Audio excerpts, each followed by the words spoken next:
오늘의 이야기는 삼국지 6편, 동탁군과 회맹연합군의 대결, 그리고 초선의 연한계에 관한 내용입니다. 이야기 시작 전에 구독과 좋아요로 응원해 주시면 큰 힘이 됩니다. 그럼 지금부터 본격적으로 시작하겠습니다. 송견의 군사들이 적에게 크게 패했다는 소식이 전해지자 본진에 있던 원소와 조조는 크게 놀랐다. 더구나 군유를 어기고 적진으로 달려간 제북상 포신의 동생 포충 장군이 비참하게 죽고 이번에는 송견마저 대패하자 모두의 사기는 땅에 떨어지고 말았다. 그리하여 17명의 제후들은 그날 중으로 한자리에 모여 대세를 만회하기 위한 작전의 일을 열었다. 그러나 적장 화웅의 기세가 등등하다는 소문을 듣고 회의에 참석한 제후와 태수들은 용기가 위축된 듯했다. 총대장 원소가 좌중을 둘러보다가 문득 북평 태수 공손찬 등 뒤에서 시선을 멈췄다. 지금 공손 태수의 등 뒤에 있는 세 사람의 위장부는 누구요? 원소의 물음에 공손찬은 한 사람, 유비를 앞으로 불러냈다. 이 사람은 나와 동문수학한 평월령 유비옷이다. 조조가 눈을 크게 뜨고 묻는다. 예전에 황건적 토벌에서 공로가 많았던 현덕유공이요? 그러고 보니 나도 황건적과 싸우다가 한 번 만난 일이 있었소. 바로 그 사람이요. 유비는 공손찬의 소개와 함께 조조와 눈이 마주치자 가볍게 목례를 했다. 조조 역시 유비에게 가볍게 목례를 되돌렸다. 공손찬은 유비를 제후들에게 소개하며 그의 옛 전공을 나열하고 크게 칭찬했다. 원소는 유비가 한실의 종친임을 듣고 말한다. 그러면 저 사람에게도 자리를 드리도록 하시오. 유비는 사양하며 말했다. 아니오시다. 저 같은 미관이 어찌 이 자리에. 그러나 원소는 단호히 말하였다. 사양 말고 어서 앉으시오. 나는 귀공에게 직위로 앉으라 한 것이 아니라 귀공이 한실 종친이고 황건적 토벌에 전공이 컸기에 앉으라 한 것이오. 유비는 사양하다가 시종이 가져온 자리에 앉았다. 그때 관우와 장비가 공손찬의 뒤에서 묵묵히 걸음을 옮기더니 유비의 등 뒤에 엄숙히 실입하였다. 마침 그때 바깥이 떠들썩하더니 한 경계병이 숨을 헐떡이며 달려들어왔다. 무슨 일이냐? 장군님들, 큰일 났습니다. 적장 화웅이 송견 장군이 쓰시던 붉은 두건을 창 끝에 꿰어들고 진문 앞까지 나와 싸움을 청하고 있습니다.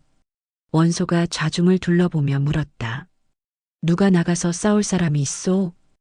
효장 유섭이 투구끈을 졸라매며 말한다. 소장이 나가 싸우겠습니다. 원소는 크게 기뻐하며 곧 출전 명령을 내렸다. 그러나 얼마 지나지 않아 유섭이 화웅에게 목이 베었다는 비보가 날아왔다. 기주지사 한복은 붕괴하며 말했다. 나의 상장군 반봉을 보내어 화웅의 머리를 가져오게 하겠소. 원소는 그리하도록 명령했지만 반봉 역시 싸워보지도 못하고 목이 달아났다는 소식이 전해졌다. 원소는 탄식하며 좌중을 둘러보았다. 내 상장군 알량이나 문추를 데려왔다면 화웅 따위는 문제가 아니었을 텐데 화웅 하나를 거꾸러뜨릴 장수가 없다니 그야말로 천하의 웃음거리요. 제후들은 말이 없고 좌중은 침통한 침묵에 잠겼다. 그때 어디선가 통분한 어조로 외치는 소리가 들렸다. 만약 허락하신다면 소장이 나가 화웅의 머리를 베어 장하에 바치겠습니다. 모든 시선이 그쪽으로 쏠렸다. 주인공은 키가 구척의 수염이 2자가 넘고 눈썹이 짙으며 얼굴은 단단한 대추빛 같고 목소리는 쇠북을 울리는 듯 웅장했다. 저 사람이 누구요? 원소가 물었다. 유연덕의 의제 관우입니다. 공손찬이 대답했다. 벼슬이 무엇이오? 유비공 밑에서 마궁수로 있는 자입니다. 원소는 격앙되어 관우를 꾸짖었다. 우리에게 나설 장수가 없다는데 내가 누구를 업신 여기는 것이냐. 한낱 궁수에 지나지 않는 자가 여기가 어디라 함부로 입을 놀리는고. 저자를 밖으로 내쫓아라. 그러자 조조가 손을 들어 만류했다. 총수는 너무 노여워 마시오. 저 사람도 생각이 있어 그러는 것이니 한번 싸워보게 합시다. 꾸짖는 일은 나중에 해도 될 일이 아니오. 일개 궁수를 내보냈다면 적에게 웃음거리가 될 것이 아니오. 저 사람은 본디 호걸풍의 풍채를 가지고 있으니 적장이 설마 궁수인 줄은 모르리다. 조조는 곧 따뜻한 술을 가져오라 하여 관우에게 직접 한 잔 따라 주었다. 관우는 술을 받으며 말했다. 고맙소이다. 이 술잔은 곧 화웅의 머리를 베어가지고 돌아와 술이 식기 전에 마시겠소. 관우가 말을 마치기가 무섭게 청룡도를 차고 말에 올라 밖으로 달려나갔다.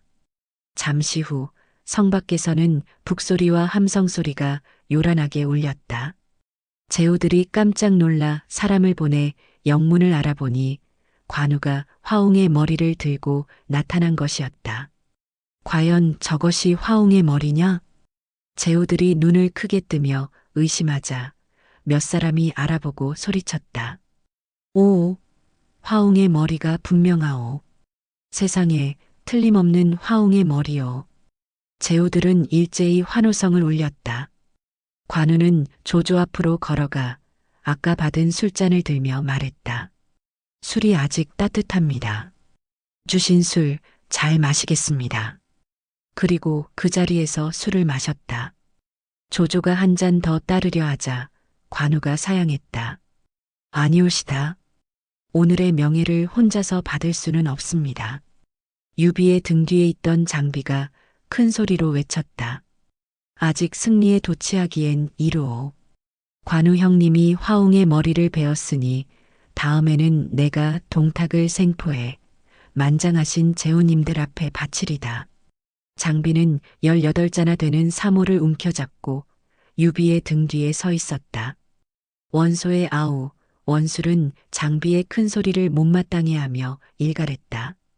일개 현령의 수와 졸병들이 방자하게 여러 제후 앞에서 주둥이를 놀리다니 이게 무슨 짓인가. 그러자 조조가 말했다. 공이 있는 사람에게 상을 주는데 귀천을 따지겠소? 공들을 너무 나무라지 마시오. 원술이 발끈하자 조조는 덧붙였다. 저 사람들이 비위에 거슬리면 자리에서 내보내기로 합시다. 공손차는 조조의 눈치를 보고 유비, 관우, 장비 세 사람을 밖으로 데리고 나왔다. 이날 밤 조조는 세 사람에게 많은 술과 안주를 보내며 오늘의 일을 너무 노여워하지 말라고 위로하였다. 한편 화웅이 전사했다는 급보가 낙양에 전해지자 동탁은 얼굴이 새파래지며 이유를 불러 물었다. 화웅 같은 용장이 죽었다면 사수가는 어찌 되었는가? 이유가 조심스레 답했다. 지원군을 보낼 때까지 사수하라는 명을 내렸습니다. 패전의 원인은 무엇인가? 원소의 군대는 각 제후들의 용장이 모인 연합군이니 그 위세가 보통이 아닙니다. 동탁은 잠시 생각에 잠기더니 이윽고 말했다. 낙양에는 원소의 작은 아비, 원혜가 있지 않은가? 예, 아직 태부의 자리에 있습니다. 천만 위험한 일이다. 그자가 원소와 내통이라도 한다면 큰일이 아닌가. 지당하신 말씀이옵니다. 차라리 그를 미리 제거하는 것이 어떻겠습니까? 진작 그랬어야지. 당장 그자를 없애라. 이유는 즉시 군사를 보내어 원혜와 그 일가, 심지어 하인들까지 한 사람도 남김없이 몰살시켰다. 그리고는 20만 대군을 일으켜 반격 준비에 들어갔다. 이각과 곽사에게 5만의 군사를 주어 사수관을 지키게 하고 동탁 자신은 이유, 여포, 번주, 장제 등과 함께 15만 대군을 거느리고 낙양에서 50리 떨어진 호로간으로 진을 쳤다. 호로가는 천혜의 요새였다. 이곳에 병사 10만만 두면 천하의 어떤 영웅도 넘지 못한다고 했다. 동탁은 여포에게 3만 병력을 맡겨 성문 밖을 지키게 했다. 천하 제1의 무장 여포가 바깥을, 동탁이 안에서 12만 군을 지키니 그야말로 금성철벽이라 할 만했다. 그 무렵 회맹군 진영에서도 대책을 논의하였다. 원소는 조조의 의견에 따라 병력을 둘로 나누기로 했다. 한쪽은 사수관에 남겨두고 왕광, 교모, 포신, 원유, 공융, 장양, 도겸, 공손찬 등은 총력을 다해 호로간을 공격하게 했다. 조조는 후군으로 남아 불리한 곳을 지원하기로 했다. 이윽고 왕광의 군이 제일 먼저 호로간에 도착했다.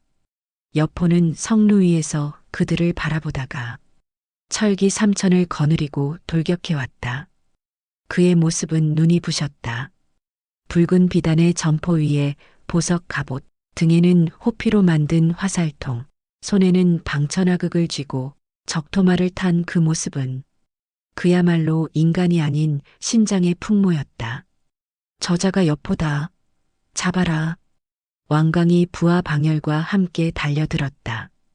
그러나 방열은 한압도 버티지 못하고 참수당했다. 왕광 역시 열압 남짓 싸우다 패주하였다. 원유와 교모가 간신히 그를 구해냈다. 이튿날 여포는 다시 나타나 싸움을 걸어왔다. 상당태수 장양의 부장 목순이 달려들었지만 한압도 버티지 못하고 목이 잘렸다. 북해태수 공융의 무한국도 마찬가지였다. 그 누구도 여포를 당할 자가 없었다.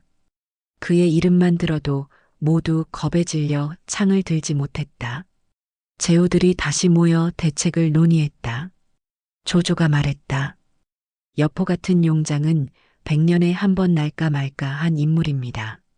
1대1로는 누구도 그를 이기지 못하오. 그러니 모두 힘을 합쳐 피로하게 만든 뒤에 잡아야 합니다. 그를 쓰러뜨리면 동탁은 끝난 것이나 다름없소. 그런데 회의 도중 또다시 정갈이 왔다. 여포가 나타났습니다. 팔국의 제후들이 말에 올라 일제히 달려나갔다. 공손찬이 창을 들고 맞섰지만 여포의 기세에 밀려 스무합을 겨루다 퇴각했다. 그때 장팔사모를 든 장비가 고리 눈을 부릅뜨며 벼락같이 달려왔다. 이놈 여포야. 장비의 창을 받아라. 두 사람은 불꽃이 튀는 싸움을 벌였다. 50합이 지나도 승부가 나지 않았다. 이를 본 관우가 청룡도를 휘두르며 뛰어들었다. 30합이 지나도 여포는 끄떡하지 않았다. 마침내 유비가 쌍고검을 들고 달려들었다. 세 형제가 여포 한 사람을 상대로 싸웠다. 쌍검과 청룡도, 장팔사모가 여포의 방천하극과 부딪힐 때마다 번쩍이는 불꽃이 터지고 천둥 같은 굉음이 울려 퍼졌다. 모든 군사가 숨을 죽이고 그 싸움을 바라보았다. 마침내 여포가 힘이 다했는지 말머리를 돌려 달아나기 시작했다. 세 형제는 그 뒤를 쫓아 호로간 아래까지 추격했다. 그때 성루 위에 푸른 비단 깃발이 나부꼈다. 동탁의 깃발이었다. 장비가 외쳤다. 저기 보이는 게 동탁이다. 여포 따위는 내버려두고 저자를 잡자. 그는 성문으로 돌격했다. 하지만 성루 위에서는 돌과 화살이 비처럼 쏟아졌다. 관우가 이를 제지하며 말했다. 지금은 때가 아니다. 물러나자. 그리하여 이날의 전투는 결국 어느 쪽도 승리를 거두지 못했다. 이 싸움이 바로 그 유명한 호로간의 삼전이었다. 싸움이 멈추자 원소는 모든 제후를 불러 승리의 축하연을 열었습니다. 참으로 통쾌한 승리였소. 적의 대장 여포가 우리의 관우와 장비 같은 졸병에게 쫓겨 도망쳤다니. 이제야말로 의병을 일으킨 보람이 있구려. 좌중에서는 웃음과 함께 이런 말도 나왔습니다. 하나, 여포의 목을 놓친 게 아깝긴 하오. 그때 뜻밖의 인물이 등장했습니다. 사수간 전투에서 간신히 살아 돌아온 송견이었습니다. 송견 장군, 무사하셨습니까? 원소가 반가워하며 그를 맞이했습니다. 하지만 송견의 얼굴에는 분노가 서려 있었습니다. 그는 자리에 앉기도 전에 원수를 향해 외쳤습니다. 원술 장군, 당신은 나와 무슨 원수가 졌기에 사수간 전투 때 우리에게 군량을 보내지 않았소? 그 탓에 우리 병사들이 굶주려 죽어갔소. 이유를 말하시오. 대답 여하에 따라 그대의 목을 칠 수도 있소. 원술은 얼굴이 새파랗게 질렸습니다. 손 장군, 그건 오해요. 나는 참소하는 자의 거짓말을 믿었을 뿐이요. 지금 당장 그 자의 목을 베어오겠소. 잠시 뒤 참소자의 목이 들려왔습니다. 송견은 화를 사기며 말을 아꼈습니다. 그날 밤 송견의 진영에는 낯선 손님이 찾아왔습니다. 그는 동탁의 신복 이유였습니다. 동승상께서 평소 손 장군을 존경하십니다. 그리하여 승상댁 따님과 장군의 아드님을 혼인시키고자 하오니 어찌 생각하십니까? 송견의 눈이 번뜩였습니다. 무슨 헛소리냐? 동탁은 역적이다. 내가 그놈의 구족을 멸하려 하는데 사돈이라니 당장 꺼져라. 가서 전하라. 곧 내 손으로 그놈의 목을 베러 갈 것이다. 이유는 두려움에 떨며 달아나 동탁에게 모든 사실을 고했습니다. 동탁은 분노로 떨며 물었습니다. 이 일을 어찌하면 좋겠느냐? 이유가 조심스럽게 답했습니다. 승상, 이제 낙양을 지키기 어렵습니다. 사람들의 민심이 흔들리고 여포의 패배로 사기가 꺾였습니다. 차라리 천자를 모시고 장안으로 옮기심이 좋겠습니다. 천도라니 말이 되는가? 예. 요즘 이런 노래가 돌고 있습니다. 서쪽의 우두머리도 한낱 사네요. 동쪽의 우두머리도 한낱 사내다. 사슴이 달려 장안으로 들어가면 이 어려움은 사라지리라. 이유는 그 뜻을 설명했습니다. 서쪽의 우두머리는 장안의 한 고조, 동쪽의 우두머리는 낙양의 광무제를 뜻합니다.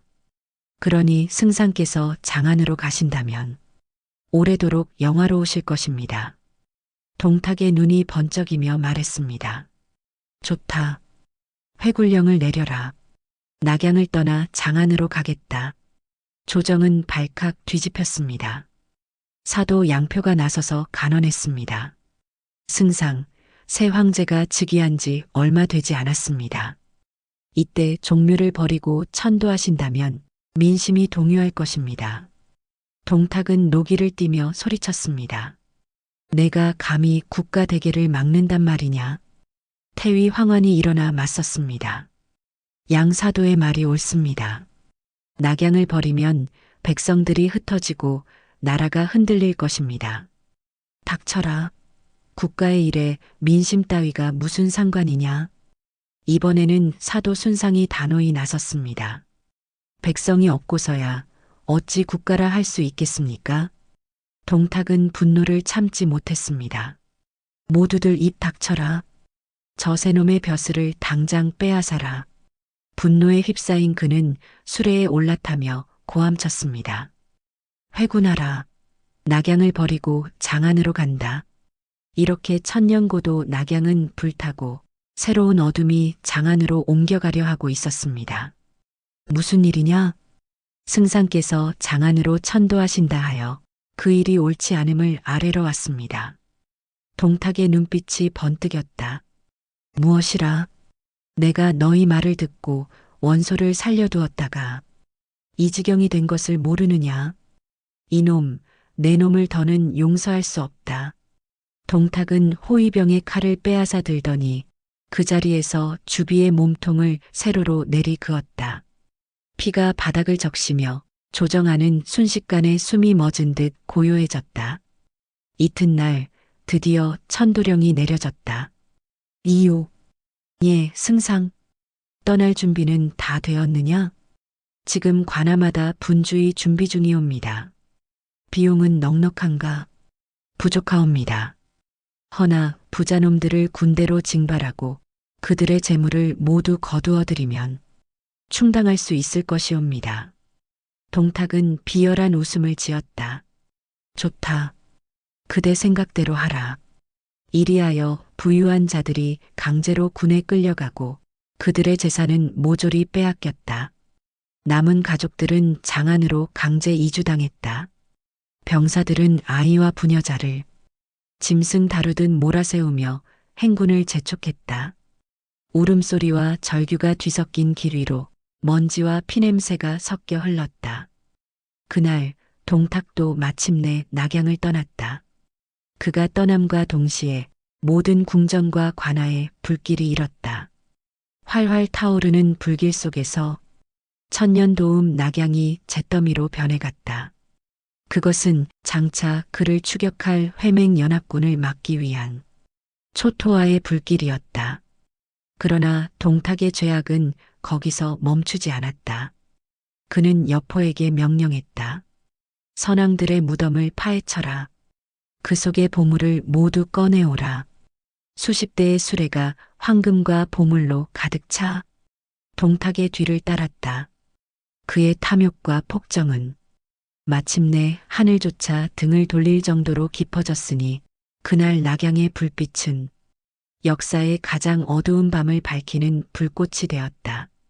동탁이 낙양을 버리고 장안으로 떠났다는 소식이 전해지자 원소를 비롯한 제후들이 속속 낙양으로 몰려들었다. 도성 안은 아직도 곳곳에서 불길이 치솟고 제후들은 그 불을 끄느라 분주했다. 불길이 어느 정도 잦아들자 조조가 원소에게 다가가 말했다. 동탁이 지금 장안으로 달아나고 있습니다. 때를 놓치지 말고 곧바로 추격해야 합니다.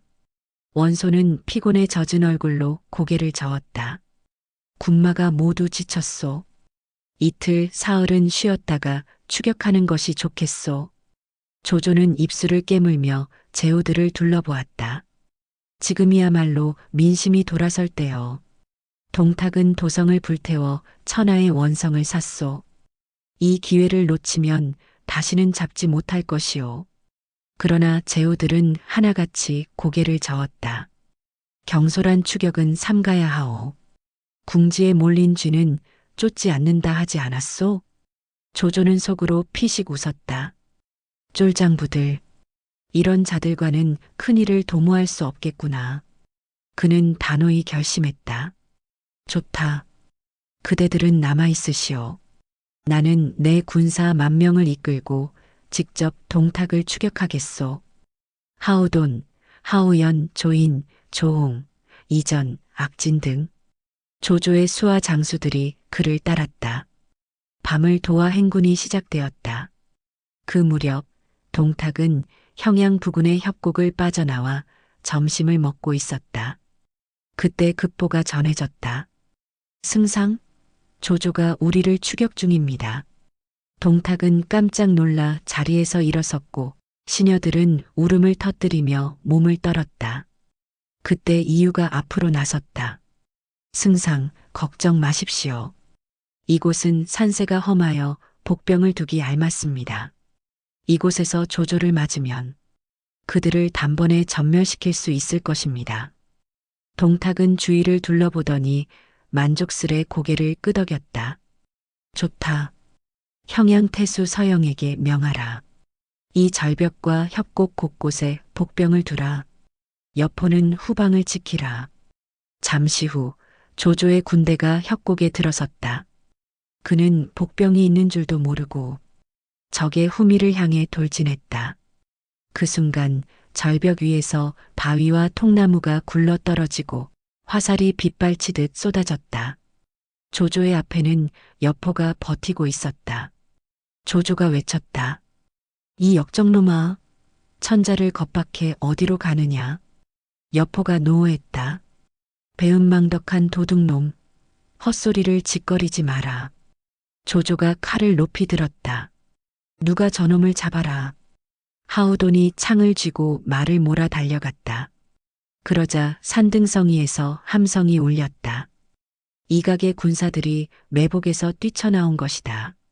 하우연이 그들을 막으려는 순간 이번엔 오른편에서 곽사의 군대가 북을 올리며 달려왔다. 조조의 부대는 사방에서 공격을 받았다. 먼지가 하늘로 치솟고 창검이 석양에 번쩍였다. 뒤에서는 바위가 굴러 떨어지고 앞에서는 여포의 철기군이 덮쳐왔다. 하우도는 10여 합을 싸우다 후퇴했다. 여포가 외쳤다. 조조가 저놈이다. 잡아라. 조조는 간신히 하우연의 지원을 받아 포위망을 벗어났다. 어둑해진 산모퉁이에서 숨을 고르던 그때 형양태수 서영의 군대가 매복에서 뛰쳐나왔다. 조조는 또다시 말을 몰았다. 화살이 빗발쳤다. 그중 한 대가 조조의 등허리에 꽂혔다. 흑! 조조는 이를 악물고 화살을 뽑아내며 계속 달렸다. 그러나 얼마 못 가 또 한 줄기 시위 소리와 함께 그의 말이 비명을 지르며 쓰러졌다. 조조는 땅바닥에 내동댕이 쳐졌다. 적병들이 달려오며 외쳤다. 저놈이 조조다. 조조는 고함을 지르며 둘을 베어 넘겼지만 이젠 더 버틸 힘이 없었다. 그때 어디선가 한 장수가 달려오며 외쳤다. 이놈들아, 내 칼을 받아라. 순간 적의 머리가 바닥에 떨어졌다. 조조가 고개를 들었다. 당신은 누구요? 형님, 저울시다 조옹입니다. 조조의 아우 조옹이 말을 달려와 그를 부축했다. 형님, 어서 도망치십시다.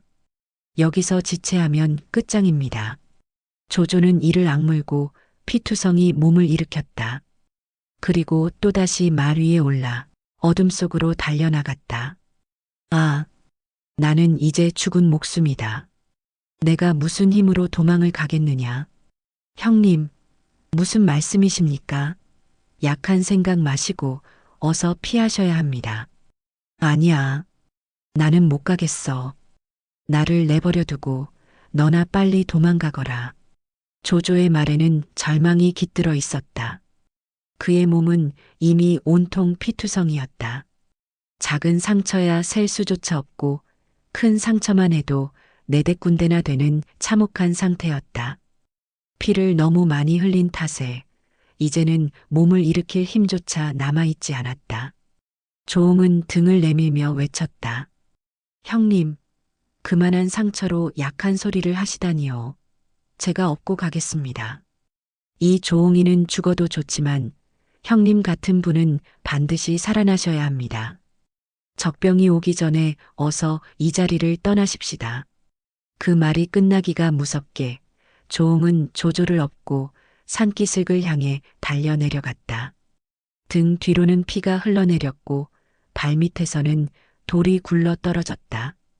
바로 그때 멀리서 적의 수색대가 조조를 찾는 고함 소리를 질러댔다. 두 사람은 숨을 죽인 채 겨우 산 아래로 내려왔지만 눈앞에는 커다란 강이 가로막고 있었다. 앞은 물, 뒤는 적. 한 발짝도 물러설 곳이 없었다. 조조는 숨을 몰아쉬며 말했다. 아, 나의 운명은 여기까지인가 보다. 홍아, 더 이상은 안 되겠다. 적의 손에 죽어 천추의 한을 남기느니 차라리 깨끗이 자결하겠다. 나를 내려놓아다오. 안 됩니다, 형님. 조옹은 절규하듯 외쳤다. 지금 형님답지 않은 말씀을 하십니까? 앞이 막혀도 궁하면 통한다 하였습니다. 이 강을 건너겠습니다. 그는 조조를 땅에 내려놓고 갑옷을 벗어 던졌다. 그리고 칼 한 자루를 입에 문 채 다시 조조를 업고 강물 속으로 들어섰다. 차가운 물결이 온몸을 덮쳤고 달빛에 반사된 강물은 은빛으로 일렁였다. 두 사람은 물결에 몸을 맡긴 채 필사적으로 헤엄쳤다. 그러나 거의 건너편 기슭에 다다랐을 때 언덕 위에서 횃불이 번쩍이며 병사들이 외쳤다. 아, 저게 뭐냐? 귀신인가 사람인가? 그들은 곧장 보고를 올렸다. 지금 강을 건너는 놈들이 있습니다. 조조의 패잔병일 게다. 잡아라. 순식간에 화살이 빗발쳤다. 조홍은 이를 악물고 형을 업은 채 죽으림을 다해 어둠 속으로 몸을 숨겼다. 그때였다. 멀리서 함성이 들려왔다. 형님, 형님. 달빛 아래로 달려오는 군사들. 그들은 바로 하우동과 하우연이었다. 잃어버린 주군을 찾던 그들이 마침내 조조를 발견한 것이다. 오, 대장님, 여기 계셨구나. 조조를 발견한 하우동과 하우연, 그리고 부하들은 크게 기뻐하며 조조를 추격해오던 적병들과 한바탕 싸워 물리쳤다. 그리고 숲속으로 조심스레 피신한 뒤 그들 앞에 500여 기의 군마가 웅성거리며 다가오는 것이 보였다. 저건 또 누구인가? 숲속에서 숨죽인 채 다가오는 군마들을 살펴보니 그들은 적이 아니라 조조의 가신들, 조인, 이전, 악진과 그들의 병사들이었다. 오, 그대들도 살아있었는가? 대장님 무사하셨습니까? 두 손을 맞잡고 감격의 외침이 숲을 울렸다. 싸움은 참패였지만 살아남았다는 사실만으로도 모두의 가슴이 벅찼다. 조조는 잠시 숨을 고르며 말했다.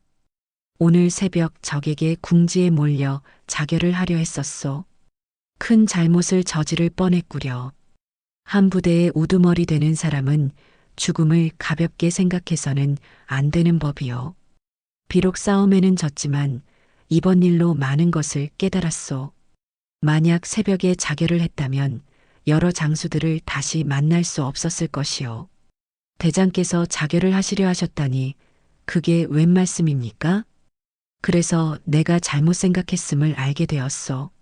싸움에 지면 지는 대로 깨닫는 일이 많다는 것을 이번에 배웠구려.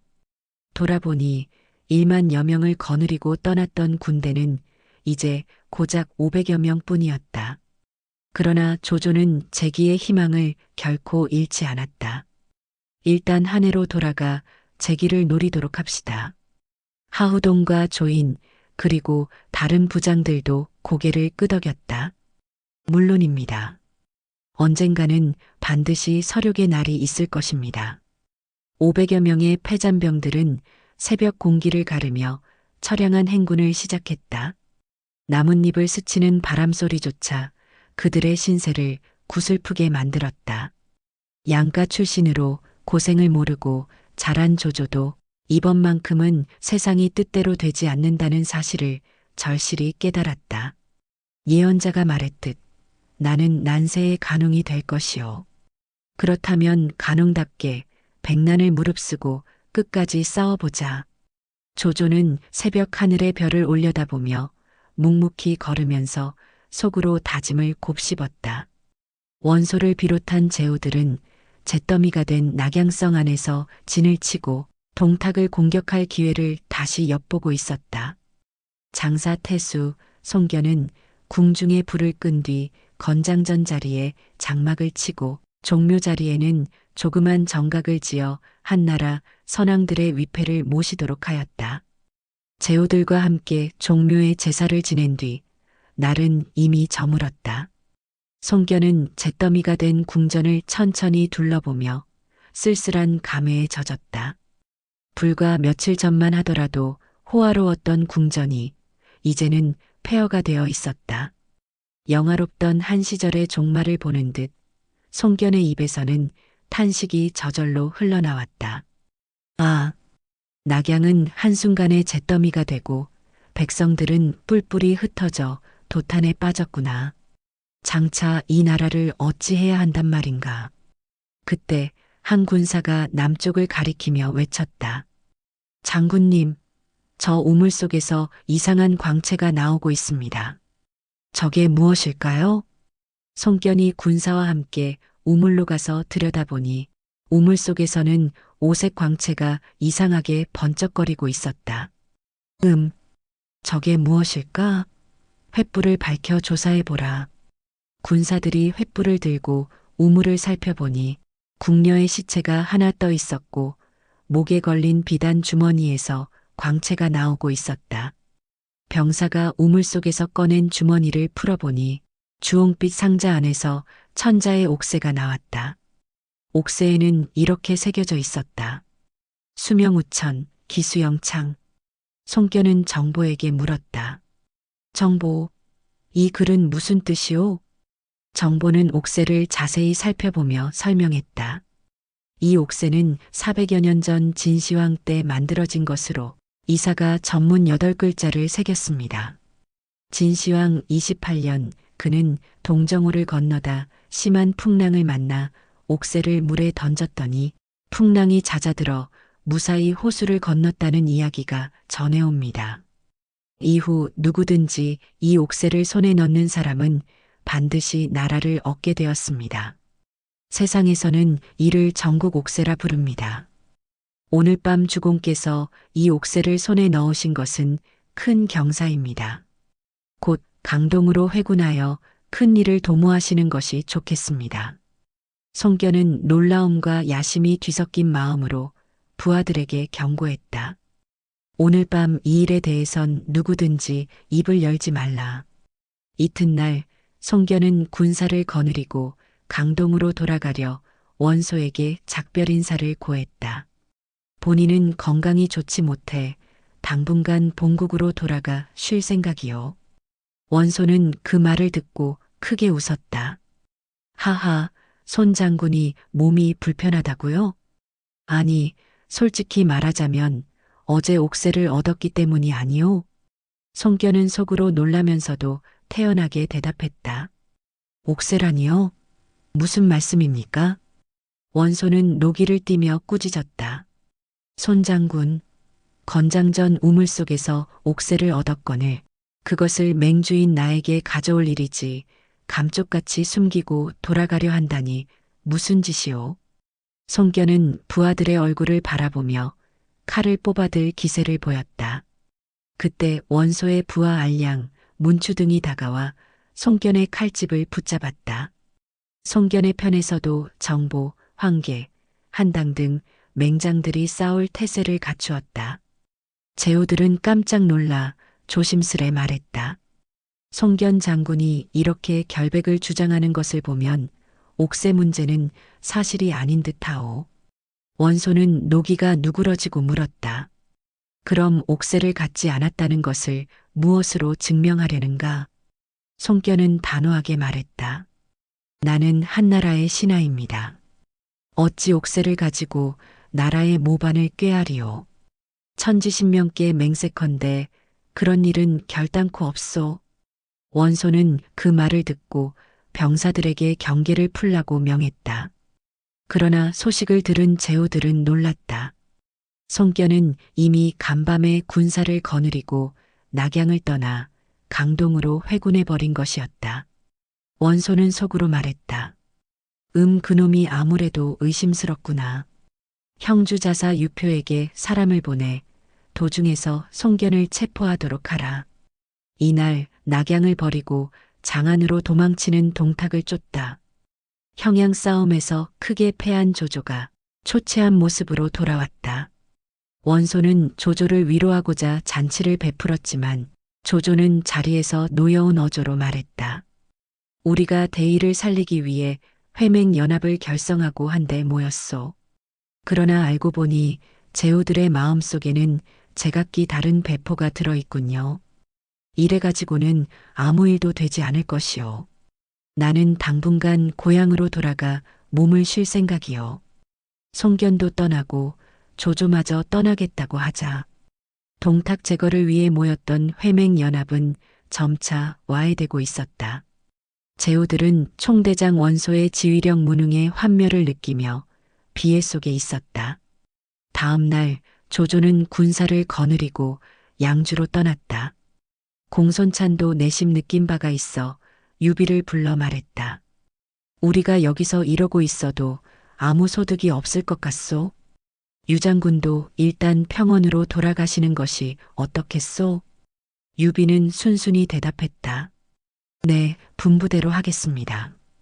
결국 공손찬도 군사를 거느리고 낙양을 떠났고 전공을 크게 세운 관우와 장비는 아무런 훈공을 받지 못한 채 유비와 함께 평원으로 돌아갔다. 한편 형주자사 유표는 원소의 명을 받고 수하 장수 괴량과 채모에게 만여 명의 군사를 주어 송견을 잡아오게 명했다. 송견은 강동으로 향하며 길을 재촉했으나 괴량의 군사가 길을 막았다. 누가 무슨 일로 길을 막느뇨? 괴량이 앞으로 나서 외쳤다. 내가 한나라 신하로서 어찌 옥새를 감추었느냐? 순순히 내놓으면 무사할 것이로되 그렇지 않으면 살아서 지나가지 못하리라. 송견은 크게 노하여 황계를 시켜 괴량을 쳐부수게 했다. 양편의 군사들이 크게 싸우는 중 괴량이 불리해지자 채모가 합세했으나 역시 패하고 급히 쫓겼다. 그러나 산 뒤에서 북소리와 재금소리가 요란하게 울리며 유표가 대군을 이끌고 나타났다. 송견은 유표를 보고 마상에서 예를 올리며 말했다. 유자사여, 어찌하여 원소의 말을 듣고 나를 의심하시오? 유표는 냉정하게 답했다. 내가 옥새를 감추고 강동으로 돌아가려는 것은 모반을 꾀하려는 속셈이 아니더냐? 송견은 단호하게 말했다. 내가 만약 옥새를 감추었다면 유자사의 칼과 화살 아래 죽었을 것이오. 정말 그렇다면 짐의 검사를 받아라. 송견은 크게 화를 내며 양군 사이에 다시 싸움이 벌어졌다.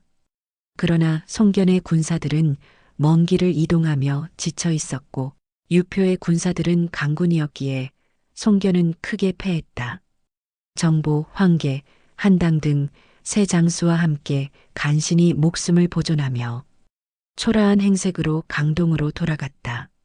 한편 원소는 낙양에 남아 있었지만 군량과 마초가 부족해 군사 유지가 어려운 지경에 이르렀다. 모사, 봉기가 원소에게 말했다. 천하를 경륜하려면 기주를 확보해야 합니다. 곡창지대를 손에 넣으면 군량과 마초 걱정이 없을 것입니다. 원소는 계책을 물었다. 어떤 방법으로 그 땅을 손에 넣겠소? 봉기가 대답했다. 공손찬에게 기주를 협공하여 땅의 절반을 나눠주겠다고 하십시오. 공손찬이 군사를 일으키면 우리보다 조금 늦게 움직여 기주지사 한복이 도움을 요청하게 할 수 있습니다. 그리하면 저항 없이 기주를 점령할 수 있습니다. 원소는 크게 감탄하며 즉시 공손찬에게 밀서를 보내 계획을 실행했다. 공손찬은 간악한 개교인 줄도 모르고 군사를 일으켜 기주로 향했다. 기주지사 한복은 크게 놀라 순심과 심평을 불러 회의를 열었다. 순심이 말했다. 이럴 수밖에 없습니다. 원소 장군에게 도움을 요청합시다. 그럼 공손찬도 겁을 낼 것이오. 장사 경무는 반대했다. 원소는 지금 궁핍하여 트집 잡을 형편이 아니옵니다. 그에게 도움을 청하는 것은 양떼 속 호랑이를 부르는 것과 같습니다. 절대 안 됩니다. 그러나 한복은 경무의 말을 듣지 않고 원소에게 도움을 요청했다. 경무는 하늘을 우러러 한숨 쉬며 말했다. 아, 이제 기주도 망하는구나. 원소는 기주지사의 요청을 받고 크게 기뻐하며 많은 군사를 거느리고 기주로 진군했다. 기주 고을에 들어선 원소는 한복을 명예직으로 돌리고 저수와 봉기 등 신복 장수들에게 실권을 맡겼다. 한복은 그제서야 경무의 간언이 옳았음을 깨달았지만 때는 이미 늦어 결국 기주를 버리고 진료태수 장막에게 몸을 의탁할 수밖에 없었다. 원소의 밀서를 받고 기주를 협공하기로 약속했던 공손찬은 진군 중 원소가 이미 기주를 점령했다는 소식을 듣는다. 공손찬은 아우 공손어를 보내 원소에게 약속대로 기주 땅을 반분해 달라고 요구하였다. 원소는 공손어를 만나 이렇게 말했다. 긴히 상의할 말이 있으니 형님께서 친히 와주시도록 전해주시게. 공손어리 하직하고 나오자 원소는 부하를 시켜 그를 도중에서 살해하고 말았다. 공손찬은 이 소식을 듣고 크게 분노하여 곧 대군을 거느리고 기주로 진격하였다. 원소도 대군을 이끌고 나와 양군은 반하에서 마주쳤다. 이 을이라곤 눈꼽만큼도 없는 놈. 내 놈은 낙양에서부터 헛소리를 하더니 결국 내 9가지 죽였다. 내가 너를 용서할 수 있겠느냐. 공손찬이 원소를 향해 악다구리를 퍼붓자 원소는 적반하장으로 맞받아쳤다. 한복이 기주를 내게 주었는데 뭐가 문제란 말인가. 내 놈이야말로 이웃 영토를 침범해온 나쁜 놈이 아니냐. 닥쳐라, 개 같은 원소놈아. 하늘이 무서워서라도 그런 소리를 어떻게 입에 담을 수 있느냐. 원소는 노기가 충천하여 펄펄 뛰었다. 바로 그때 칠척 장신의 문추가 날쌔게 달려나와 공손찬에게 덤벼들었다. 공손찬은 전력을 다해 싸웠으나 문추를 당할 재주가 없었다. 휘하 장수들이 번갈아 나와 문추와 대적했지만 그들 또한 문추를 감당할 수 없었다. 결국 공손찬은 말머리를 돌려 산속으로 급히 도망쳤다. 문추는 다른 장수들을 순식간에 모조리 쓰러뜨리며 공손찬을 맹렬히 추격하였다. 공손찬이 황급히 달리던 중 뒷덜미가 문추에게 잡힐 위기에 봉착했다. 바로 그 순간 산속에서 소년 장수가 번개같이 나타났다. 그는 문추의 앞을 가로막으며 외쳤다. 싸울 테면 나하고 싸워보자. 이 장면은 공손찬에게 천우신조와 같았다. 소년 장수와 문추는 곧 싸움에 돌입하였다. 호풍당당하던 문추가 이 소년 장수 앞에서는 점점 밀리며 당황하기 시작했다. 10합, 20합, 30합이 지나자 힘이 다한 문추는 돌연 말머리를 돌려 본진으로 달아났다. 문추가 도망가는 것을 본 공손찬은 달려가 머리를 숙이며 물었다. 장군은 누구시길래 나를 도와주셨소? 소년 장수도 머리를 숙이며 대답했다. 소장은 상산 진정 태생으로 이름은 조운, 자는 자룡이라 하오. 얼마 전까지 원소에 수하였지만 그에게는 충군해민의 마음이 전혀 없으니 장군을 찾아뵙던 도중 뜻밖에도 여기서 뵙게 되었소. 공손찬은 기뻐하며 말했다. 아, 그렇소? 나는 대단한 인물은 못 되나 장군이 그런 뜻을 가지고 있다면 우리가 힘을 합쳐 도탄 속 백성들을 구해봅시다. 공손찬은 조자룡과 함께 본진으로 돌아가 병사들을 재정비했다. 그에게는 군마 5,000필이 있었는데 모두 흰말이었다.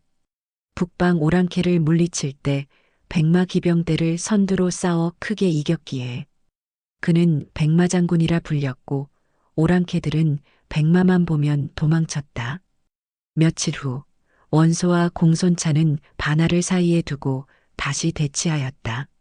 원소는 신복 알량, 문추를 좌우 양군으로 삼았고 공손찬은 대장 엄강을 선봉장으로 자신은 중군을 지휘하였다. 조자룡은 비범한 실력을 알고 있었으나 이전에 원소 수하였기에 전적으로 믿을 수 없어 후군으로 일부 병사를 맡았다. 대장 엄강은 원소 진영을 깨뜨리려 선제 공격을 감행하였다. 북을 치며 군사에게 함성을 지르게 했으나 원소 진영에서는 한치의 응전도 없었다. 참다 못한 엄강은 군사를 거느리고 강을 건너 원소 진지로 향했다. 그러자 적 진영에서 화살이 빗발치듯 날아와 엄강은 강을 건너다 적의 화살에 맞아 죽고 말았다. 공손찬은 당황하여 군사를 뒤로 물렸고 그 와중에 공손찬의 총대장 깃발이 부러졌다. 동시에 적군 일부가 후방을 습격해왔다. 그때 후방을 지키던 장수는 소년 장군 조운이었다. 조운은 불과 서너 한 만에 적장을 쓰러뜨리고 말을 달려 중군에서 고전하던 공손찬에게 달려가며 적진 속을 거침없이 휩쓸었다. 원소는 선봉 엄강을 물리친 것만 보고 공손찬 군대는 형편이 없군. 하고 의기양양하게 강을 건넜다. 그러자 조자룡이 500여 명 부하를 이끌고 달려오며 외쳤다. 저놈 원소를 쳐부숴라. 그의 기세는 무시무시하게 압도적이었다. 원소의 휘하 장수들이 겹겹이 원소를 에워싸고 조자룡을 막아 싸웠다. 그 틈을 타 원소는 최전선에서 몸을 한 발 빼내려 하였다. 그때 산 위에서 새 장수가 번개처럼 내달아왔다. 유비, 관우, 장비였다. 공손찬이 원소와 싸워 불리하다는 소식을 듣고 급히 달려온 것이었다. 호랑이 같은 맹장 세 사람은 쌍고검과 청룡 은월도 장팔 사모를 바람개비처럼 휘둘렀다. 원소의 군사들은 추풍에 낙엽이 떨어지듯 풀밭에 풀이 쓰러지듯 새 장수가 헤집고 지나가는 길에는 군사들이 모조리 사라졌다.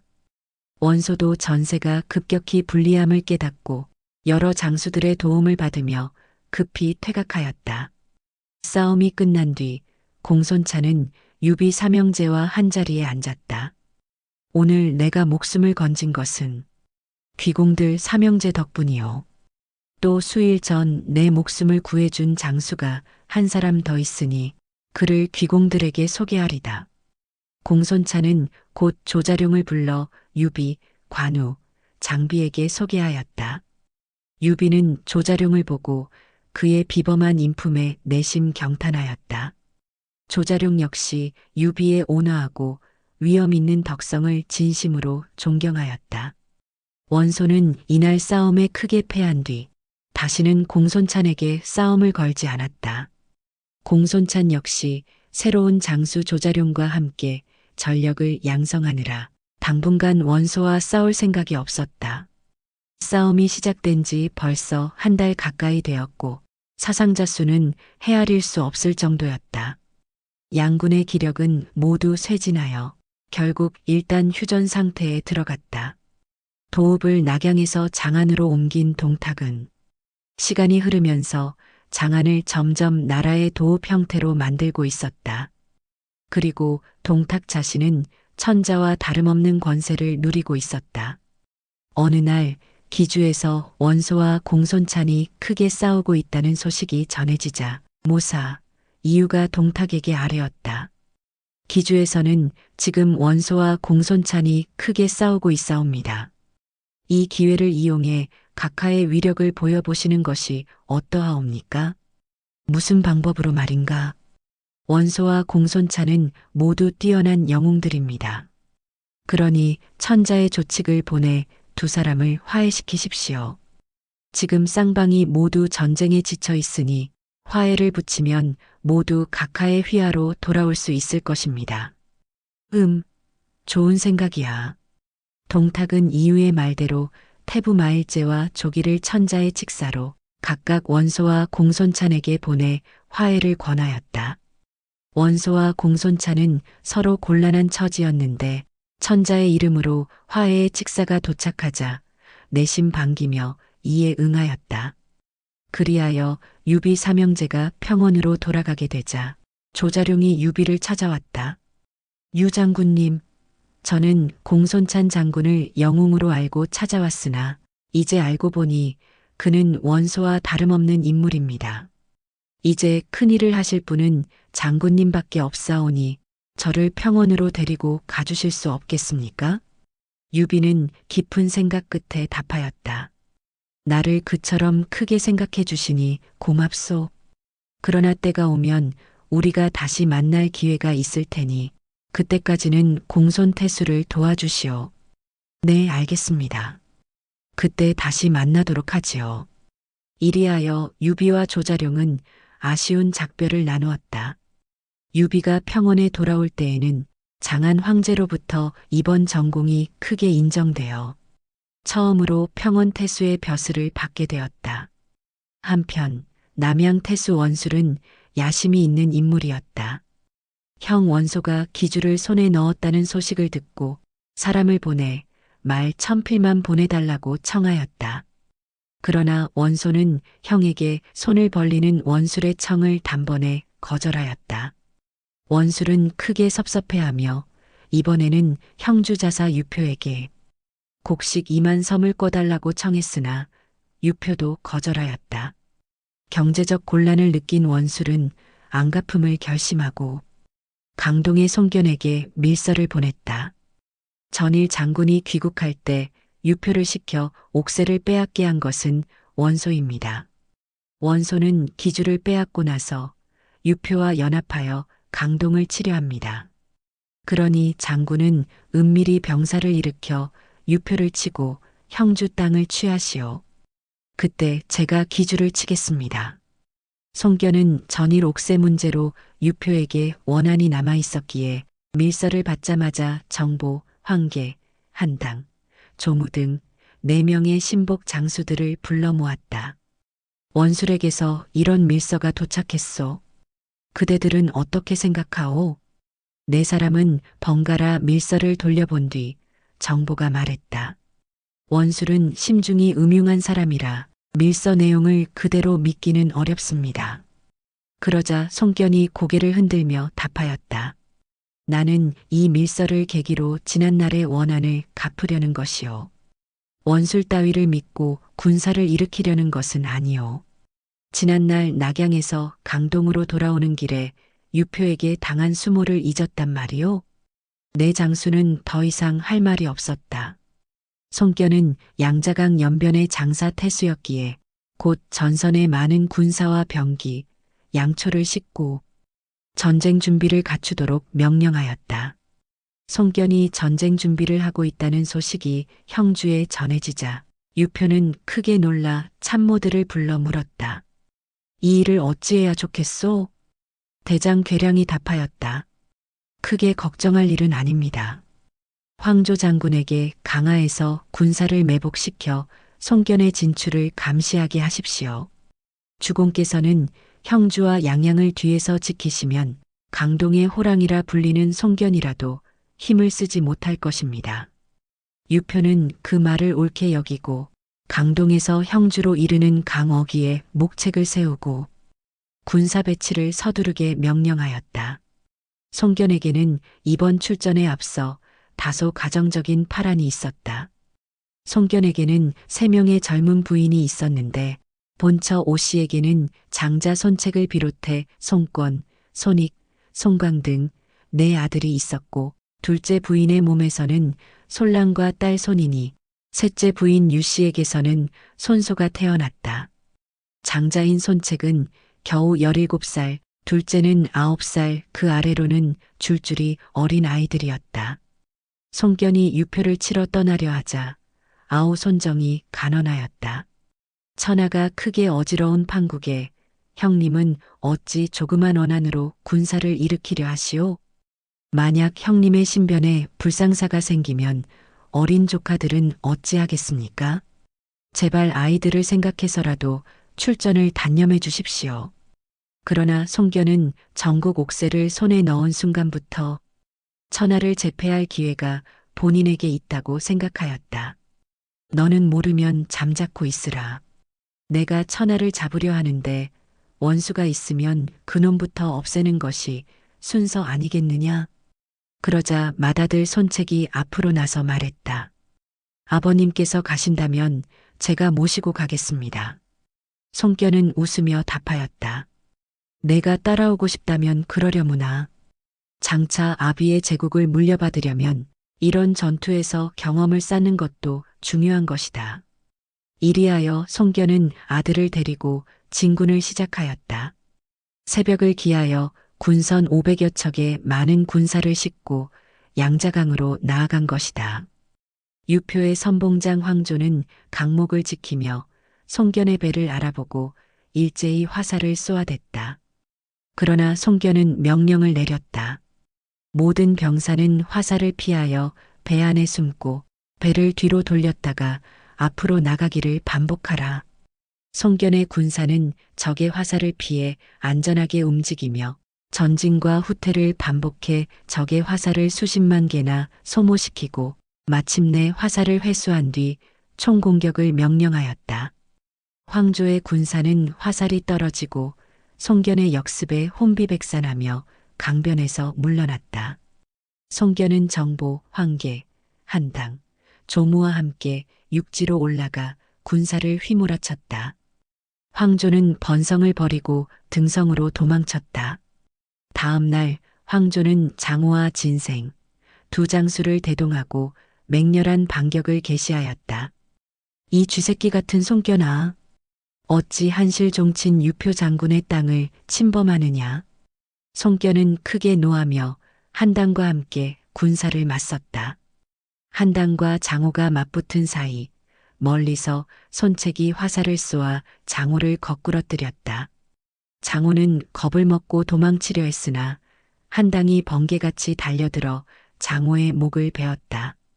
송견의 군사들은 사기가 충천하여 승승장구하였다. 손책도 어린 나이임에도 불구하고 황조를 급히 쫓았고 황조는 겨우 목숨을 건졌다. 전투에서 유표의 군사는 대패하여 산과 들에는 피가 흘렀고 송견은 승리를 거두고 한수를 따라 진군하며 황계로 전승지를 지키게 하였다. 황조의 패배 소식을 들은 유표는 대경실색하였다. 괴량과 채모 등 대장들을 불러 긴급히 논의하였다. 사태가 급하니 원소에게 지원을 요청할 길밖에 없습니다. 그러자 채모가 고개를 저으며 말했다. 적이 이미 성하에 다다랐는데 남에게 생사를 의탁할 수는 없습니다. 소장은 목숨을 걸고 끝까지 싸우는 것이 옳다고 생각하옵니다. 유표도 그 말에 동의하였다. 채모는 만여 명의 군사를 거느리고 형주성을 떠나 현산에 진을 치고 송경군과 대적하였다. 그러나 적의 기세가 워낙 강하여 채모는 싸워보지도 못하고 비참한 몰골로 형주성으로 쫓겨왔다. 괴량이 크게 꾸짖었다. 보시오. 채 장군은 내 말을 듣지 않다가 그 꼴이 되었구려. 군법에 따라 차명에 처해야 할 줄 아오. 유표는 딱한 표정을 지으며 말했다. 싸움에 패한 책임은 무겁지만 장수를 함부로 배기는 애석하므로 재기의 기회를 주기로 합시다. 채모는 유표가 지극히 아끼는 애첩의 오빠였기 때문에 벌을 면할 수 있었다. 한편 송견은 형주성을 에워싸고 최후의 공격을 개시하였다. 격전에 격전을 거듭하던 닷새째 갑자기 일진 광풍이 일어났다. 송견의 깃발이 뚝 부러지는 것이었다. 한당은 크게 걱정하며 말했다. 주공, 아무래도 흉조가 분명하니 일단 군사를 거두고 강동으로 돌아가는 것이 좋겠습니다. 그러나 송견은 군사를 거두기는커녕 전력을 다해 총공격을 명령하였다. 그때 형주성에서는 괴량이 유표에게 말했다. 소장이 어젯밤 천문을 살펴보니 장성 하나가 떨어져 그 별이 송경군 진지 위로 떨어졌더이다. 그러니 원소에게 빨리 구원을 요청할 사람을 보내야 합니다. 이 삼엄한 포위망을 뚫고 원소에게 갈 만한 사람이 있소? 그러자 건장 여공이 앞으로 나서며 자원하였다. 소장이 가겠습니다. 괴량은 여공에게 포위망을 뚫고 원소에게 가는 계략을 상세히 일러주었다. 여공은 작전 계획을 완벽히 이해하고 황혼 무렵 군마 500기를 거느리고 동문을 나섰다. 송견은 진중에서 혼자 내일의 작전 계획을 세우고 있던 중이었다. 그때 형주성 동문 쪽에서 난데없는 함성이 울려 퍼졌다. 송견은 수하 병사 30여 기를 거느리고 불이 나게 함성이 울리는 곳으로 달려갔다. 무슨 일이냐? 일단의 적들이 포위망을 뚫고 현산으로 달려가고 있습니다. 송견은 분노했다. 무엇? 그 무리를 그냥 두다니. 송견은 소수의 병력만을 대동하고 곧바로 적을 추격하였다. 얼마 지나지 않아 송견은 적과 마주쳤다. 여공은 송견과 이삼합을 겨뤄보더니 번개같이 현산으로 도망쳤다. 송견은 물불을 가리지 않고 뒤를 쫓았다. 그리고 송견이 현산의 험난한 바위 밑까지 추격했을 때 미리 매복되어 있던 여공의 군사들이 천지가 진동하는 함성을 지르며 돌과 화살을 우박처럼 쏟아부었다. 송견은 전혀 예상치 못했던 매복 공격에 머리는 터지고 전신에 피를 흘리며 무참히 쓰러졌다. 그리하여 강동의 호랑이라 불리며 일세를 풍미하던 송견은 졸지의 현산 전투에서 전사하고 말았다. 그때 그의 나이는 불과 37이었다. 현산에서 뒤따르던 송경군은 여공의 매복 작전으로 몰살당했다. 형주성에서는 황조, 괴량, 채모 등 장수들이 병사들을 이끌고 성문마다 쏟아져 나와 송경군의 후방을 가차없이 공격하였다. 송견의 장수 황계는 점령지에 있다가 소리를 듣고 군사를 몰고 형주성으로 달려왔다. 또 다른 장수 정보는 송견의 맏아들 손책을 보호하며 적진으로 나가 유표의 여공과 맞서 한바탕 싸워 그를 죽이고 황조를 사로잡는 전공을 올렸다. 밤이 지나고 새벽이 되자 송경군은 맹주 송견이 지난밤 전투에서 전사했다는 사실을 뒤늦게 알았다. 맏아들 손책은 목 놓아 울었다. 정보가 손책에게 말하였다. 사태가 이렇게 되었으니 빨리 회군하는 것이 좋겠소. 손책은 머리를 흔들며 대답했다. 아버지의 시체를 적의 손에 내버려 두고 내가 어찌 돌아갈 수 있겠소? 굴리 환해가 제안하였다. 저희가 유표와 강화 교섭을 해보겠소. 황조를 돌려보내면 송견의 시체를 내주게 하겠소.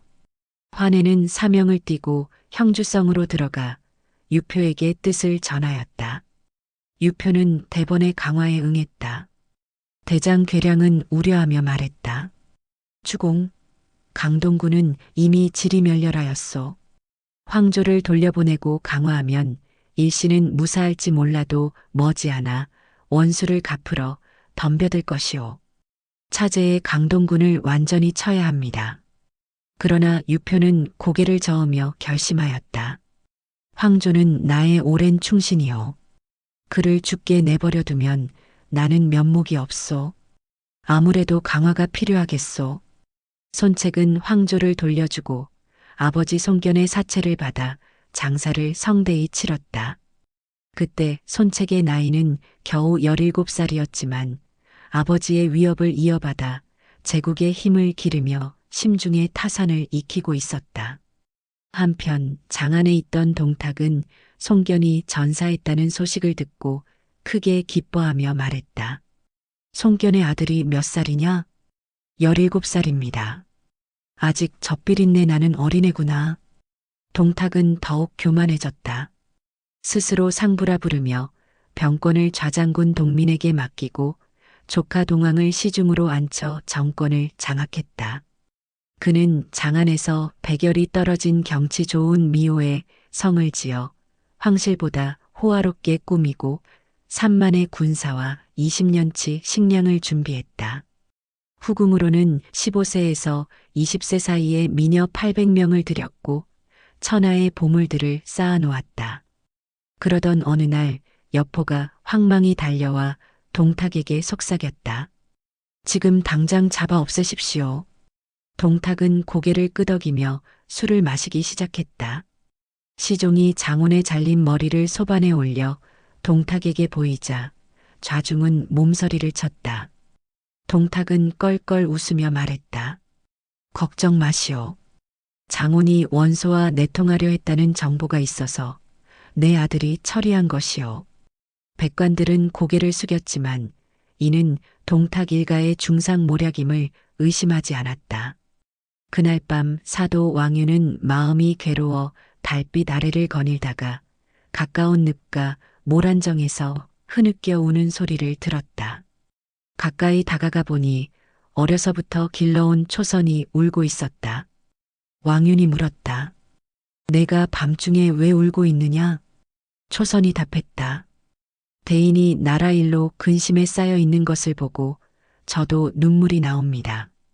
제가 도와드릴 일이 있다면 목숨을 아끼지 않겠사옵니다. 왕유는 감탄하며 지팡이로 땅을 치며 말했다. 초선아, 내 뜻을 알았노라. 너로 인해 꺼져가는 한나라가 구원을 받게 되리라. 왕유는 초선을 화각으로 데려가 상좌에 앉히고 경건히 절하며 말했다. 나는 너에게 절하는 것이 아니라 한나라를 구하려는 천인에게 절하는 것이다. 초선은 말한다. 주군이 쓰실 곳이 있다면 100번 죽어도 사양치 않겠습니다. 왕유는 심중으로 다짐했다.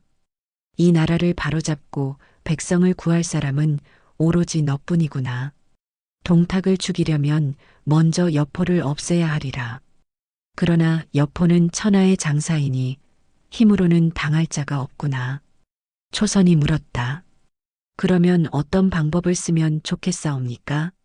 초선은 이미 모든 것을 각오한 듯 결연한 목소리로 물었다. 동탁이나 여포가 모두 계집을 좋아하므로 여포를 죽이는 일에도 제 힘이 필요할 것 같사옵니다. 왕유는 차마 속 시원히 말하기 어려웠지만 나라를 구하려면 수단을 가릴 수 없었다. 소녀가 할 수 있는 일이라면 무슨 일이든 분부대로 하겠사옵니다. 초선은 숨을 고르며 말했다. 그렇다면 너를 여포에게 주겠다고 속이고 실제로는 동탁에게 주어 두 사람을 이간시키는 것이 상책일 것 같은데 내가 그 일을 감당할 수 있겠느냐? 초선은 단호하게 답했다. 소녀가 지혜를 다해보겠사옵니다. 왕윤이 살짝 주저하며 물었다. 그 대신 몸을 더럽힐 각오가 있어야 할 터인데? 초선은 눈빛을 빛내며 대답했다. 나라를 위하고 대인을 위해서라면 천녀의 몸이 무엇을 사양하겠사옵니까? 만약 실패하는 날이 온다 해도 웃으며 그들의 칼에 죽겠나이다. 그 결심은 상상을 초월할 정도로 굳세었다. 왕유는 감격을 참을 수 없어 초선 앞에서 다시 한번 깊이 절을 올렸다. 수일 후 왕유는 은밀히 금관 하나를 여포에게 보냈다. 돈과 뇌물을 좋아하는 여포는 크게 기뻐하며 적토마를 비껴 타고 곧바로 왕윤의 집을 찾았다. 참으로 귀하고 갓나가는 물건을 보내주셔서 고맙기 한량없소. 왕윤은 예를 갖추어 대답했다. 지금 천하의 영웅이라고는 장군 한 분뿐이니 이 왕윤은 장군을 존경하는 마음으로 선물을 보낸 것이오. 여포는 크게 기뻐하며 왕윤은 곧 주안상을 내오고 초선으로 하여금 술을 따르게 했다. 여포가 초선을 보자 정신이 황홀해 눈을 떼지 못했다. 이 낭자가 대체 누구요? 왕윤이 답한다. 내가 기르는 딸이나 다름없는 아이요. 자, 초선아, 인사드려라. 이분이 바로 당대의 영웅, 여포 장군이시다. 초선은 얼굴을 붉히며 절을 올리고 술을 권했다. 한 잔 드시와요. 여포는 오로지 황홀할 뿐이었다. 허, 대감댁에 이런 절세 규수가 계셨던가요? 왕유는 미소 지으며 대답했다. 이 애가 집에만 있어 다른 사람들은 잘 모를 것이오. 여포는 이미 마음속으로 초선에게 마음을 두고 있었다. 왕윤 또한 그 심리를 간파하고 있었으니 두 사람 사이의 긴장과 황홀함은 이미 완벽하게 조성된 셈이었다. 여포가 술을 마시며 장난스레 말한다. 왕대감, 오늘날 천하의 영웅이 나 한 사람뿐이라면 외람되오나 따님을 나에게 주시면 어떻겠소? 왕유는 깜짝 놀라는 듯하였으나 곧 웃음을 터뜨리며 말했다. 황공하신 말씀. 이미 심중으로 그런 생각을 품고 있었사오나 언감생심 어찌 외람되이 입 밖에 낼 수 있겠소? 장군께서 그런 의향이 계시다면 그 이상의 영광이 어디 있겠소? 여포는 결연히 말했다. 천만의 말씀 나를 사위로 맞아주신다면 장인 대감을 위해 견마의 노를 다하겠소. 왕유는 크게 안도하며 말했다. 그럼 길이를 택해 장군 댁으로 보내도록 하겠소. 초선이도 여 장군이 마음에 든 모양이요. 초선아, 그러지 않느냐? 초선의 귀 밑이 순간 붉어졌다. 하하, 그렇다면 더욱 기쁘구려. 내가 몹시 취해서 이제 집에 돌아가기가 어렵겠는걸. 여포는 속마음을 드러내며 웃었지만 왕유는 이미 동탁을 속이기 위한 계획을 착착 준비하고 있었다. 다음 날 왕유는 조당에서 여포가 없는 틈을 타 동탁을 초대했다. 매화가 만발하여 혼자 보기 아까우니 태사님을 저희 집으로 모시고 조촐한 주연을 열고자 하옵니다. 동탁은 즉시 승낙하며 많은 시종과 호위병을 거느리고 왕윤의 집으로 왔다. 왕윤은 대문 밖에서 반갑게 맞았다. 귀하신 몸이 이 누추한 곳에 왕림해 주셔서 영광스럽사옵니다. 동탁은 미소 지으며 풍악이 울리고 주연이 시작되었다. 술이 서너 순배 돌자 왕유는 동탁에게 말했다. 매화는 후원에 있사오니 그곳이 호젓하고 풍치가 매우 좋습니다. 잠깐 모실까 하옵니다. 후원 정자에 도착하니 매화가 흐드러지게 피어 있고 바람에 꽃잎이 흩날렸다. 동탁은 선녀 같은 미녀가 너울너울 춤추는 모습을 보고 순간 얼을 빼앗기고 멍하니 바라보았다. 이윽고 음악과 춤이 끝나자 동탁은 술잔을 손에 든 채로 정신이 팔려 마시는 것조차 잊고 중얼거렸다. 저 선녀 같은 미녀가 누구요? 이리 좀 오게 하시오. 왕윤이 말했다. 저 아이는 내 집 양녀이옵니다. 네, 초선아, 이리 와서 태사님을 뵙거라. 초선은 흰 백색 날개옷을 입고 후원 누각으로 올라왔다. 그녀는 동탁 앞에 서서 절을 올렸다. 초선아, 태사님께 술 한 잔 부어 올려라. 동탁은 여전히 초선에게 넋이 나간 듯 바라보았다. 얼마 후 생각난 듯이 술잔을 비우고 초선에게 빈 잔을 내밀었다. 초선은 섬세한 손길로 술을 따라 올렸다. 동탁은 그 술잔을 흔쾌히 받으며 물었다. 너 올해 몇 살이냐? 초선은 얼굴을 붉히며 대답하지 않고 고개를 숙였다. 동탁은 웃으며 말했다. 하하, 내가 부끄러운 모양이로구나. 너는 참으로 선녀 중에 선녀로다. 왕윤이 상황을 보며 말했다. 태사께서 마음에 드신다면 저 아이를 태사께 바치오리까? 순간 동탁의 눈이 반짝였다. 오, 저런 미녀를 나에게 주겠다는 말씀이요? 그러면 나로서는 그 이상의 기쁨이 없겠소. 왕유는 겸손하게 답했다. 황송하신 말씀, 초선이가 태사의 총애를 받사오면 저로서는 그 이상의 영광이 없을 것이옵니다. 그러면 초선이를 곧 태사댁으로 보내도록 하겠습니다. 왕유는 시종들을 불러 초선을 태사댁으로 보내도록 분부했다. 동탁은 자리에서 일어나며 말했다. 매화 구경은 잘하였소. 나는 어서 집으로 돌아갈 터인즉 초선이도 나와 한수레에 타고 가게 해주시오. 그는 덧붙였다. 왕 대감의 충성심을 내 마음속 깊이 간직하겠소. 곧 큰 보답이 있을 거요. 그로부터 얼마 후 왕윤이 내실에 앉아 지난 일들을 곱씹고 있을 때였다. 대문이 박차고 열리며 시끄러운 발소리가 들려왔다. 여포 장군이 대감을 찾아왔습니다. 집사의 말에 왕윤이 밖으로 나가보니 횃불을 든 호위병 10명이 앞서 있고 그 뒤로 여포가 있었다. 아니, 이거 여장군 아니오? 왕윤은 짐짓 놀라며 반가운 목소리로 인사했지만 여포는 날카롭게 멱살을 움켜잡고 외쳤다. 이 늙은 것아, 너는 초선이를 이미 나에게 주기로 하고 이제 또 태사에게 보냈으니 도대체 이게 무슨 짓이냐? 왕유는 손을 들어 진정시키며 말했다.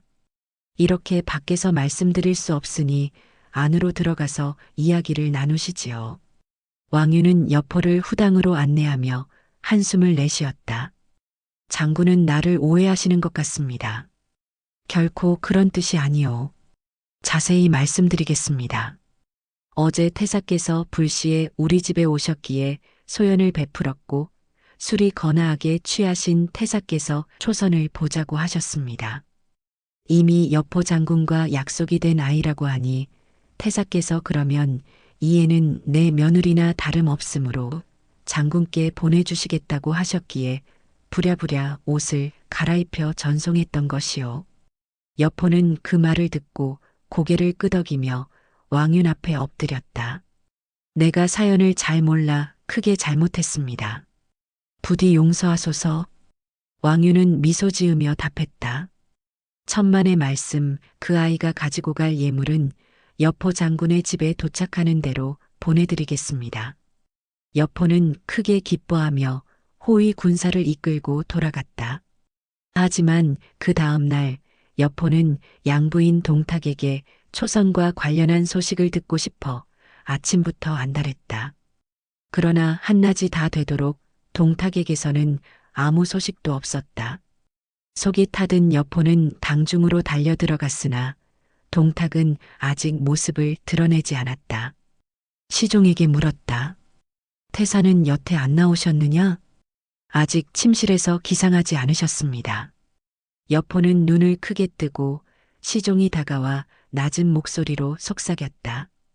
태사께서는 어젯밤 왕윤 대감댁에서 초선이라는 미인을 데리고 오시더니 여태 주무시는 걸 보면 어젯밤에 재미를 단단히 보신 것 같다옵니다. 여포는 순간 온몸이 얼어붙는 듯 했다. 초선은 분명 자신과 약속한 미인이었다. 그런데 동탁은 어젯밤 초선을 데리고 침실로 들어갔다가 아직 나오지 않았다니. 반신반의하며 여포는 동탁의 침실로 들어섰다. 그리고 방안을 유심히 살피자 초선이 잠옷 차림으로 창가에 기대서서 머리를 빗고 있는 것이 눈에 들어왔다. 여포는 동탁과 초선의 관계를 의심할 여지가 없다고 판단했다. 저도 모르게 침실 창문 앞으로 다가서자 침대에 누워있던 동탁이 여포를 발견하고 몸을 일으키며 물었다. 여포 장군, 여기는 웬일이오? 여포는 원한이 어린 눈빛을 숨기며 거짓말했다. 네, 별일은 없사오나 태사께서 늦게까지 기침하지 않으시어 웬일인가 싶어 들어와 보았습니다. 동탁은 잠시 생각하다가 말했다. 별일 없으니 물러가 있으라. 마지못해 여포는 자리를 물러섰지만 그의 마음은 창자를 끊는 듯 괴로웠다. 며칠이 지난 후 동탁이 또 늦게까지 당중에 나오지 않자 여포는 참지 못하고 다시 내실로 들어갔다. 방안을 들여다보니 동탁은 여전히 곤히 자고 있었고 초선은 잠옷 차림으로 머리를 빗으며 여포를 바라보고 있었다. 그윽한 시선 속에 원한과 연민이 섞인 초선의 눈빛을 본 여포는 참을 수 없는 감정에 사로잡혀 그녀를 병풍 뒤로 끌어당겼다. 그러나 초선은 손목을 잡힌 채로도 여포를 그윽하게 바라보며 마치 속으로 묻는 듯했다. 장군은 어째서 나를 이 꼴이 되도록 내버려 두시는가? 여포가 초선을 힘차게 끌어안으려는 순간 벼랑간 동탁의 노기에 찬 목소리가 방안을 울렸다. 이놈 여포야. 내가 감히 내 애이를 희롱한다는 말이냐. 동탁은 자리에서 일어나 목청을 높여 크게 소리쳤다. 여봐라. 거기 누구 없느냐. 저놈을 당장 밖으로 끌어내어라. 순간 시종들이 우르르 몰려왔지만 아무도 여포를 감히 끌어낼 용기를 내지 못했다. 여포는 화가 치밀었지만 잠시 머뭇거리다가 아무 말 없이 스스로 침실을 나왔다. 그렇게 화난 모습으로 중문을 지나는데 마침 이유가 들어오고 있었다. 여포는 이유를 붙들고 억울한 사정을 털어놓았다. 이유는 여포의 말을 듣고 깜짝 놀라며 동탁에게 달려갔다. 장차 천하를 얻으시려는 태사께서 어찌 계집 하나로 여포 장군을 책망하시겠습니까? 만약 여포 장군의 마음이 변하면 천하대사를 그르치기 십상이옵니다. 동탁은 잠시 생각하며 말했다. 나의 애이를 희롱하는 놈을 그냥 내버려 둘 수는 없는 일이 아닌가. 이유는 단호하게 맞섰다.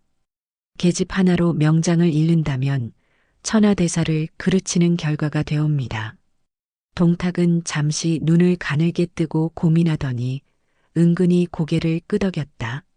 그렇다면 어찌하는 것이 좋겠는가? 이유는 진지하게 조언했다. 내일이라도 여포 장군을 불러 그문을 후하게 내리시면서 좋은 말로 위로하소서. 그래야 울분을 풀 것이옵니다. 그리하여 동탁은 다음 날 여포를 불러 많은 금은 보화를 안기며 말했다. 어제는 내가 말이 좀 지나쳤으니 그대는 너무 노여워 마라.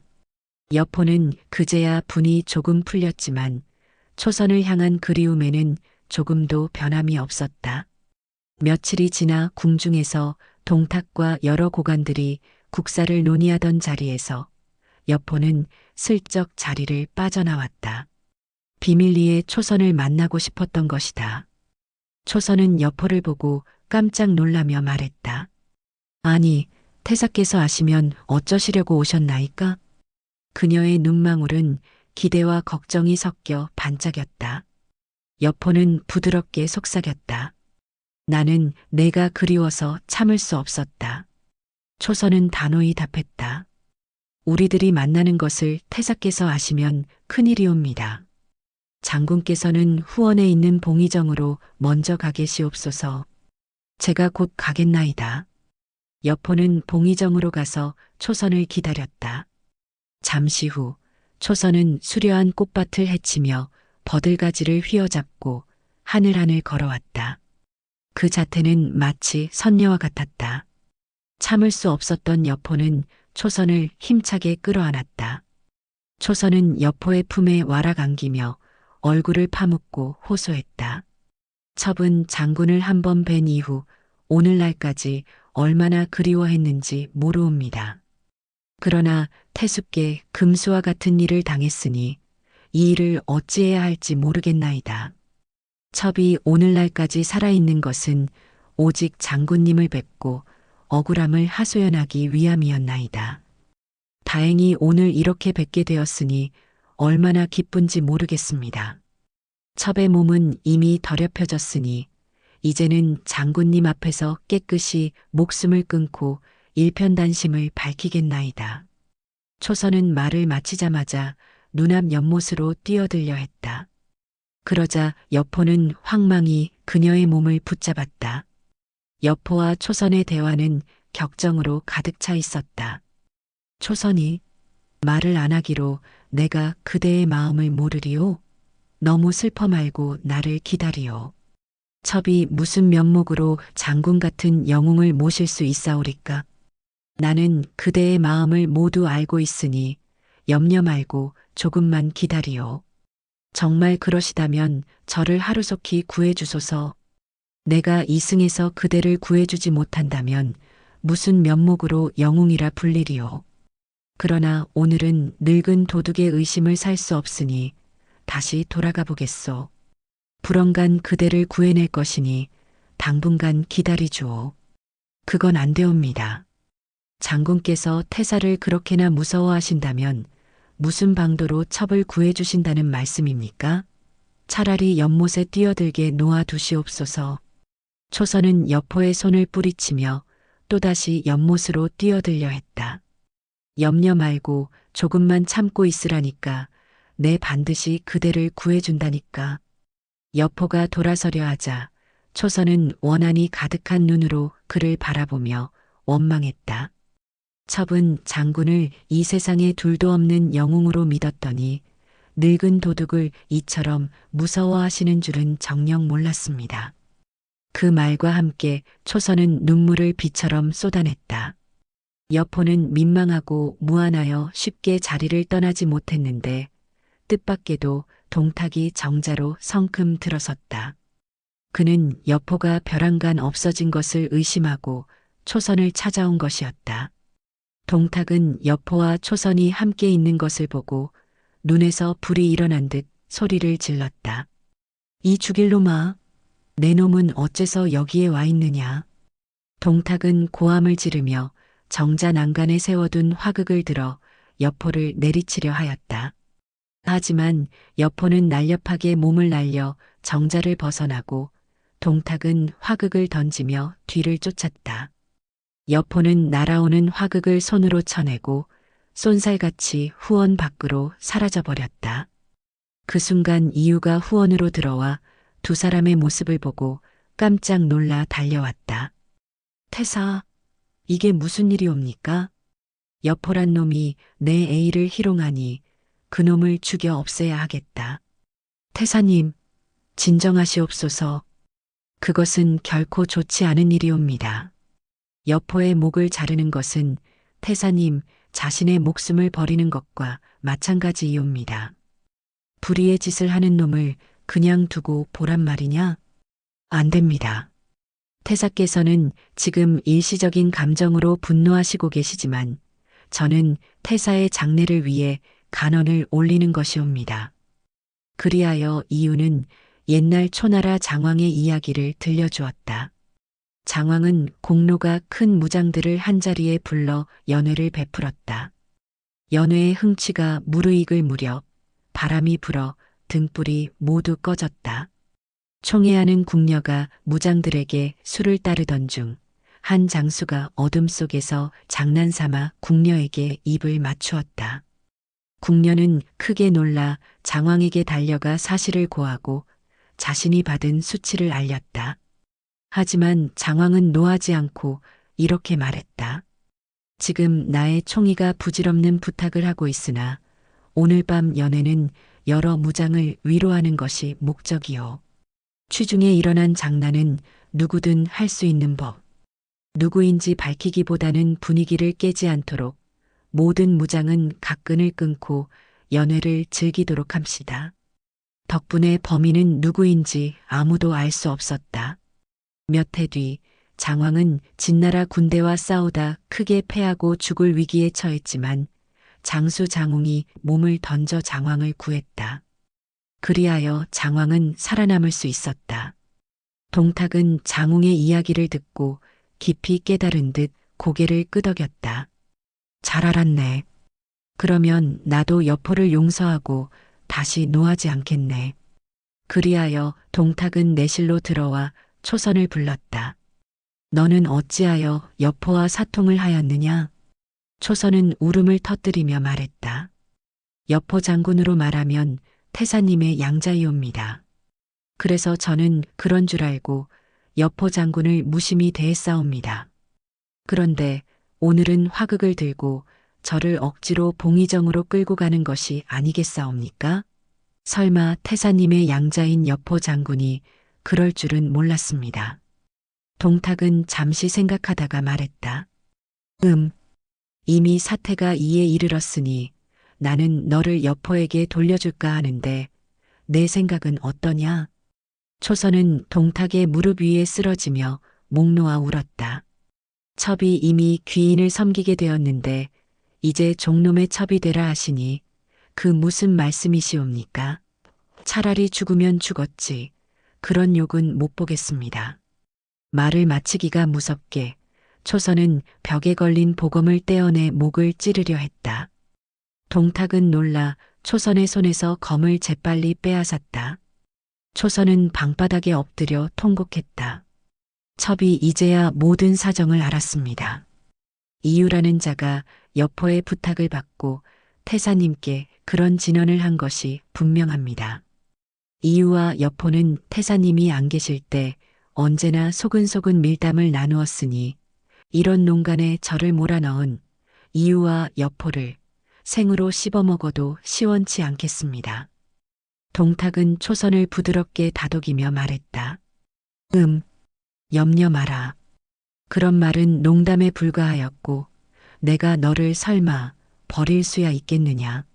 초선은 여전히 불안해하며 말했다.